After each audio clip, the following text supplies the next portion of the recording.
Assalamu alaikum warahmatullahi taala wabarakatuh. Ndugu zangu Waislamu ambao mnafuatilia katika chaneli yetu, nipende kutoa faida au fiqhi ambayo ipo katika hadithi ya mtume wetu Muhammad sallallahu alayhi wasallam. Ni mara nyingi tunaulizwa katika hadithi kama hizo, hadithi ambazo lazima itoke fiqhi mle. Mtume wetu Muhammad katika hadithi yake fupi kabisa lakini yenye maana mengi sana, Mtume sallallahu alayhi wasallam anasema, sumu tasihhu, fungeni mtapata uzima. Mtume kasema fungeni mtapata uzima. Ni uzima gani ambao mtume wetu Muhammad sallallahu alayhi wasallam ameukusudia? Ulama wetu watukufu wameeleza sana katika hii hadithi ya mtume Muhammad sallallahu alayhi wasallam. Faida zipo nyingi, lakini nitaje mbili tatu ambazo zinapatikana katika hadithi hii au katika kufunga. Faida ya kwanza inayopatikana kuwa kufunga saumu inamtakasha mtu na nyuvimbe mbalimbali. Kama mfungaji ameondwa na nyuvimbe katika kiwiliwili chake, akifunga ile saumu ni sababu ya kwenda kumwondoshea ule uvimbe. Kwa hiyo sumu taswihu, fungeni mtapata uzima. Uzima ni kama hivyo, saumu inatakasha nyuvimbe zote katika kiwiliwili cha mwanadamu. Lakini saumu ya Ramadhani inatibu maradhi mengi ambayo yapo katika kiwiliwili. Kuna watu wanapoteza kumbukumbu, yaani mtu ameondwa, yeye anapotezaga kumbukumbu. Kwa mfano, akisafiri anaweza akasafiri na akasahau kama alibeba begi, akalisahau hata kwenye gari. Kwa saumu ina sifa ya kuleta kumbukumbu nzuri kwa mwanadamu.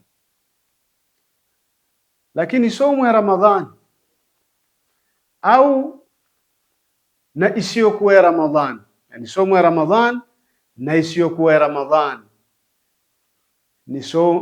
ni kitu ambacho kinawafungua watu hata kwenye elimu.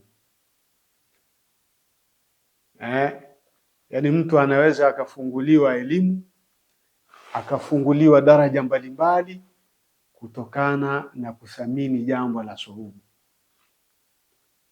Lakini saumu katika faida ambazo zipo, saumu inaleta nashati, inaleta uchangamfu, yani mtu anakuwa amechangamka, hana uzito mwili, hana uzito kuchoka, hana nyuzito zote, hana, kutokana na baraka za kufunga saumu ya Ramadhani. Lakini saumu ya Ramadhani inakuja kutakasha tabia. Katika uzima ni wewe kutakashiwa tabia, yaani unakuwa huna tabia mbaya. Kuna watu wana tabia mbaya nyingi tu, nyingi mno. Kuna watu wana shahawati mbalimbali, yaani mtu kajaa matamanio tu, yaani yeye kila akitembea amejaa matamanio. Lakini kupitia saumu ya Ramadhani kupitia somo za sunna mtu anakuwa hana tena tabia mbaya, hana matamanio mbalimbali, hana matamanio ya zinaa, hana matamanio ya wizi, hana tamanio ya kukaba, hana kwa sababu ya somo la Ramadhani. Lakini somo la Ramadhani katika fikhi hii ya Nabii Muhammad, katika hadithi hii ya mtume wetu Muhammad sallallahu alayhi wa alihi wasallam, somo pia inaleta riziki.